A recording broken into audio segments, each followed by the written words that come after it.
Hi, everyone. This is Caron Whitaker with the League of American Bicyclists with a short presentation on the federal highway programs. Now, first of all, when I say the word highway or highway programs, in federal transportation speak, I'm talking about all roads, whether we're talking about a neighborhood road, a rural highway, an interstate, or even a bike trail. All of these things are highway projects under transportation law. Just a quick word on how federal policy goes from policy to projects. Congress writes the transportation reauthorization law, where they set policy and funding for 5 years. And when they set the funding, they set it by specific programs, but also they set funding allocations for each state. So they write the law. Once it becomes law, it goes to the US DOT, where the agency interprets the law and writes specific guidelines for the states. When we're talking about highway projects, programs, most of that goes to the Federal Highway Administration. Just to give you an example of law to guidance, so for instance, IIJA had a policy that said when a bridge is being repaired, you have to include biking and walking access on that bridge as long as you can do it within a reasonable cost. That's what Congress wrote. US DOT then interpreted reasonable cost to mean within 20% of the cost of the entire project. Okay, so that's interpreting it. So they interpret the law. The state DOT then looks at that guidance when they build a project. Now, the state DOT has to follow that guidance because even though Congress set the funding allocations for the state, they didn't send the state a big check. The state builds the project and then files to the US DOT for reimbursement. So the US DOT looks at the project, looks at their guidance and says, okay, you followed the guidance, we'll send you the check. So that's why they have to follow that. I also want to point out that in large metropolitan areas, those with a population of 200,000 or more, those MPOs under some programs also have the authority to choose projects and to implement projects. Otherwise, that ability to choose which projects to build for most programs and for most projects, that's at the state level. There's two kinds of funding I'm going to talk about. The vast majority of it is formula funding, which is mostly what I've been talking about. That's 90% plus of highway funding. That funding goes to the states automatically. It's not competitive. And the states get their portion based on a formula. That formula is based on road lane miles, the population of the state, vehicle miles traveled, maybe a few other factors. It's an old formula, it needs to be updated, but those programs are run by the Federal Highway Administration. There's also discretionary funding. It's usually less than 10%, and those grants are given out by US DOT under a competitive process. So Congress sets the criteria and the goals of the program. US DOT sets the application process, and then local governments, states, whoever's eligible, applies to the US DOT. And that's usually run out of the Office of the Secretary, but FHWA or the Federal Transit Administration has some say in that. So I'm going to talk about those discretionary programs first because they get a lot of buzz. Those are programs like Safe Streets for All or RAISE.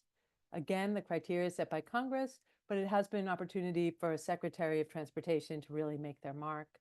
IIJA, the reauthorization bill we're under right now, had significantly more money under discretionary grants and a larger percentage. We're at that 10%, maybe a little more on that. So Secretary Buttigieg had a bigger chance to sort of make a mark in that way. So to give an example, Safe Streets for All, it was $5 billion over 5 years. We're 3 years in. US DOT made the choice to invest in technical assistance on this, and they made it super easy for a local government to apply. And as a result, 50% of first-time federal grant recipients, 50% of who got the grant were first-time federal grant recipients, and 50% plus of the funds went to underserved communities. That can only happen with significant technical assistance. Another thing they did was they expanded what planning grants could cover. So they included demonstration projects and they included pilot projects and things like that. That was very different. We may see those things change under the Trump administration. Another example is the RAISE grants. RAISE grants have been around for 15 years. They started as Tiger grants in the Obama administration. They were billed under Trump and they were raised under Biden. But the merit criteria for these grants have not changed over the 15 years. Under Obama, they really focused on quality of life. Under Trump 1, they really focused on economic competitiveness. And under Biden, it's really focused on safety and environmental sustainability. And to give an example, while the merit criteria did not change, the types of projects that got funded did. This is an analysis by the Urban Institute, looking at the last year of the Trump administration, the 2020 build grants, versus the first year of the RAISE grants in 2021. And you can see the difference in the amount of money that went to biking, walking, greenway, complete streets grants here, and a little bit on transit and railway. So with discretionary grants, who controls the DOT really matters. When we get to formula funding, which is the programs are managed by FHWA, but the funding, it's non-competitive and goes through the state DOTs. So the state DOTs make a lot of the decisions. So I'm first going to talk about the core highway funding programs. And what I would say about what makes them core is that most of them have been around for a while. They're mostly focused on the basic nuts and bolts of building roads, and that all states get these. Biking and walking projects are eligible for just about all of these. Not necessarily, we don't see freight funding going to biking and walking really, but these other programs, they are. Now, what you can see is the money isn't distributed evenly across the programs. The National Highway Performance Program gets over 50% of that core money. Transportation Alternatives is about 2.6 of this core funding. Now, when we look, and I'll talk about each of these programs in a minute, but when we look at where biking and walking funding comes from, it's a very different circle. So remember, we said the National Highway Performance Program makes up 54% of core funding. It only makes up 4% of biking and walking funding. Transportation Alternatives makes up 2.6% of core funding. It makes up 43% of biking and walking funding. And that's because of the goals of the program, what it funds, and who gets to make the decisions. So let's start with that National Highway Performance Program. This is basically the legacy of the Eisenhower Interstate Program, right? It only funds the national highway system roads, and these are the roads that are seen as having national significance. So the goal of the program is the efficient performance of that. So the money can only be built for interstate or major arterials, or to keep up the performance of them. And they're roads of national importance, either important for commerce, for defense, for mobility, and they're generally owned and controlled by the state. There's a map of Washington State, and you can see it's not every road, it's very specifically these larger, generally higher speed roads. So 54% of core funding, 4% of bike ped funding. Why these roads are important for biking and walking is lots of times in order to maintain a biking and walking network, you need to cross or be on one of these roads for a short period of time, even if it's not the most ideal place to bike or walk. The second biggest chunk of funding is the Surface Transportation Block Grant. It's 26% of overall core funding. It's really good for biking and walking, in part because 10% of it is set aside for transportation alternatives. That's that blue chunk in the ring on the right. There's two other reasons, though, why it's really good for biking and walking. One is that it's very flexible. It can be used on all types of roads. A lot of the funding through these programs is very specific on what types of roads, and local roads and rural connectors are not eligible for a lot of these programs. It can also be transferred to transit, making it good for local governments. The other piece is that once you take transportation alternatives out, of the other 90%, 55% of it is sub-allocated. And when funding is sub-allocated, that means it has to be divided equally based on where the population is. So if you look at your population in these 4 buckets, based on population, the largest 200,000 or more. So if 20% of your population lives in a large metro area, then 20% of the sub-allocated funds have to be spent in that large metropolitan area. And it's going to be controlled by the Metropolitan Planning Organization. If 10% is in urbanized areas, then 10% has to be spent there. If 50% is in the small area, then 50% has to be spent there, and then the rest has to be spent in rural areas. That's what sub-allocated means, spread it across. So it's about 23% of core funding once you take TAP out, but it accounts for 24% of biking and walking funding. Then we have the Transportation Alternatives Program, right? It's only about 2.5, 2.6% of the core funding, but it's 43% of bike ped funding. And that's because this program is set up to fund local government priorities. It's local governments apply to their state, or if you're in a metropolitan planning organization, or if you're in a metro area, you apply to your metropolitan planning organization. But only those local priority projects are eligible. It's the vast majority of it, 59%, is sub-allocated.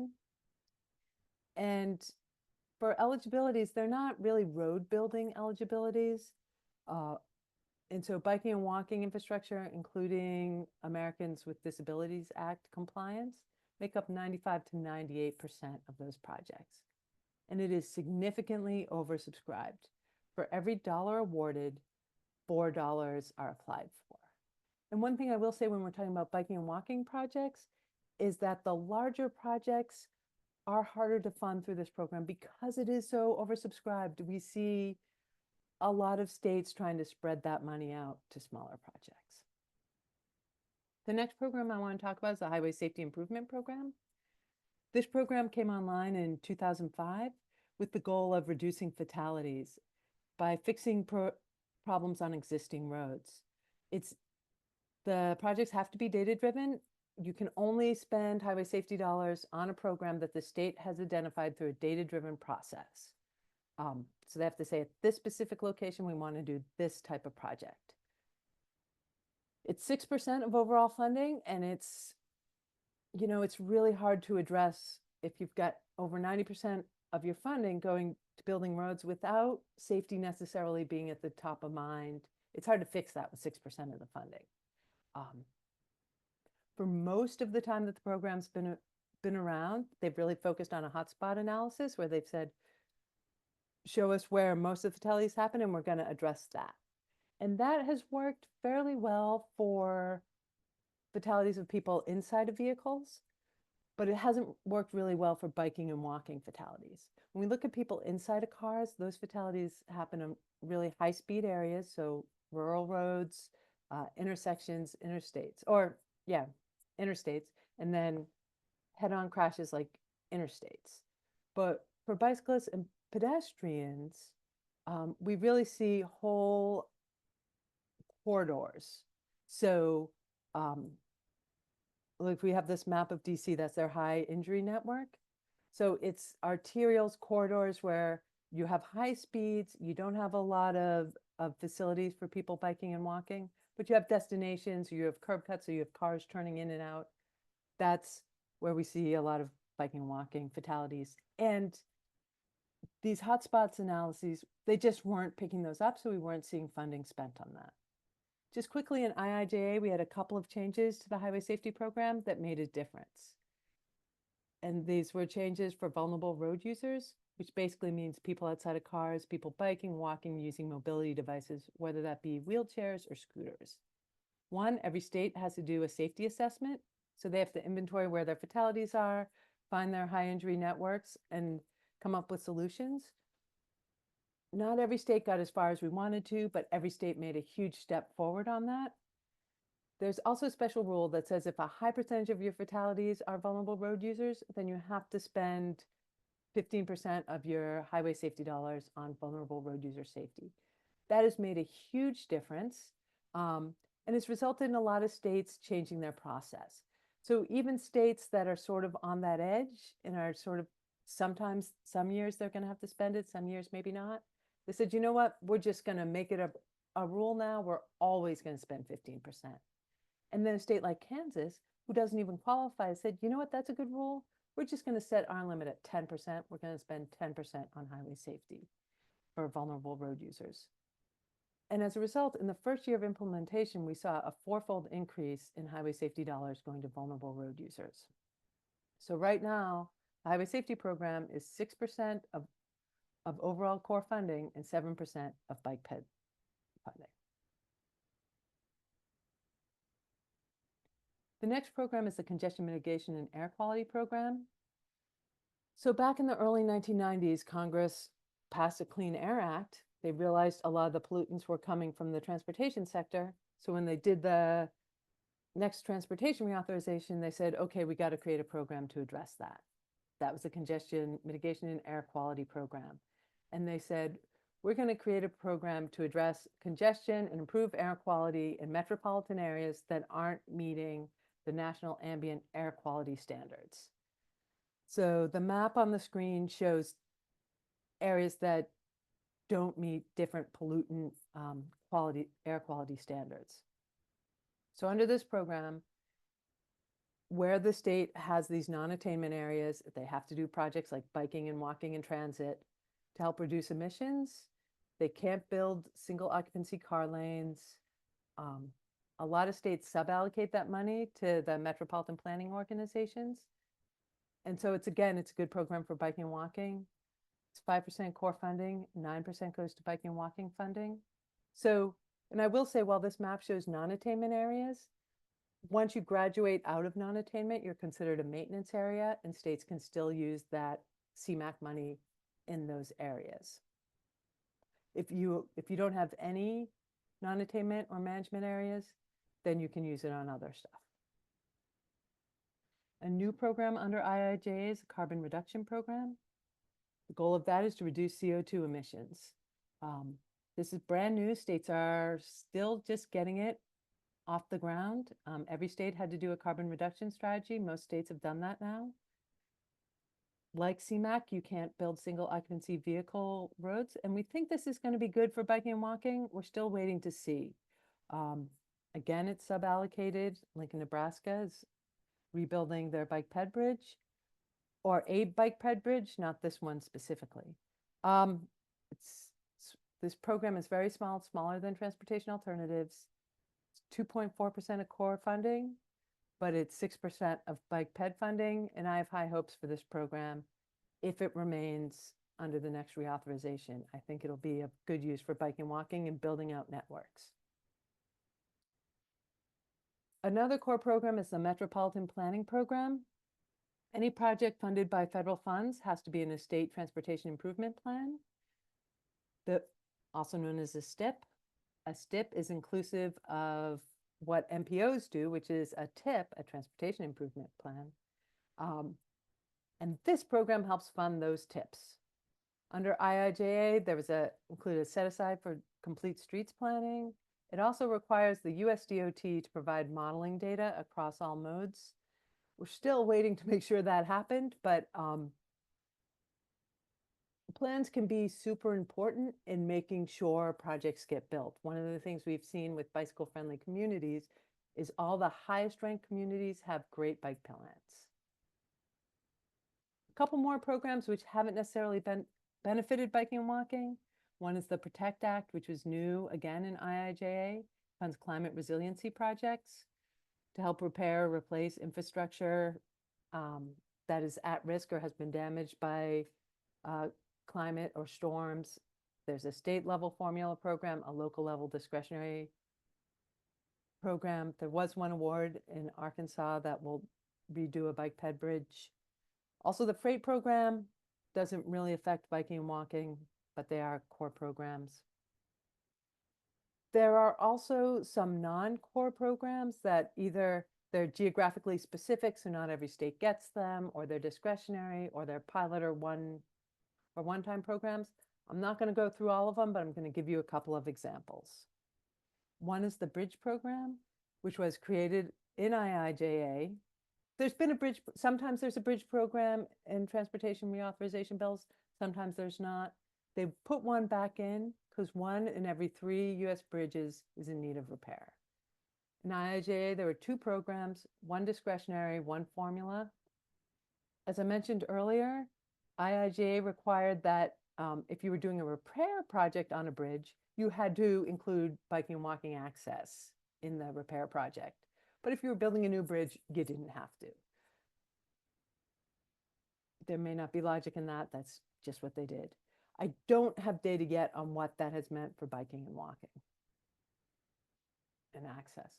Another program that is perpetually underfunded, but one that we watch, is the tribal and federal lands programs. It's actually 3. Together, all 3 of them together are smaller than transportation alternatives. And right now, there's no requirement on any of them to reduce emissions or be multimodal. One of the things we've looked at, particularly on federal lands access, is this idea of either doing a complete streets project or a set aside for National Park Service. We've seen a lot of congestion, both getting into the parks and then once in them. But there's such a push-pull because they're so underfunded as it is, but something that we're looking at. So I just want to say, in conclusion, there's 2 types of funding for highway projects. Less than 10% of it is those competitive grants. Those can be very hard to get. But they're the ones where local governments or states can apply directly to the DOT. Sometimes local governments really like that because they don't want to go through their state DOT. But who controls the US DOT determines the focus of the grant. Over 90% go through formula programs. Those are funded through the state DOT. And depending on the program, depends how the funds are distributed. A couple of other big picture conclusions. All transportation funding really can be spent on biking and walking or complete streets. But most programs weren't designed with that in mind, and there's a lot of inertia on what programs fund and doing things how they've been done. And the decisions are made by the state DOT, sometimes MPOs. So, and there's a huge disparity, a huge scale on how different state DOTs do things. Biking and walking projects generally do better on programs that are suballocated or where there's some element of local control. But we have seen that making changes to federal law, as we saw with the safety program, both increased funding invested to biking and walking and changed state DOT patterns of spending. When we interrupted that inertia, they then changed their patterns and processes. So thank you for listening to this overview of the highways programs. If you have any questions, my email's on the screen. And if you have an idea for another explanatory video you'd like to have, please let me know. Thanks.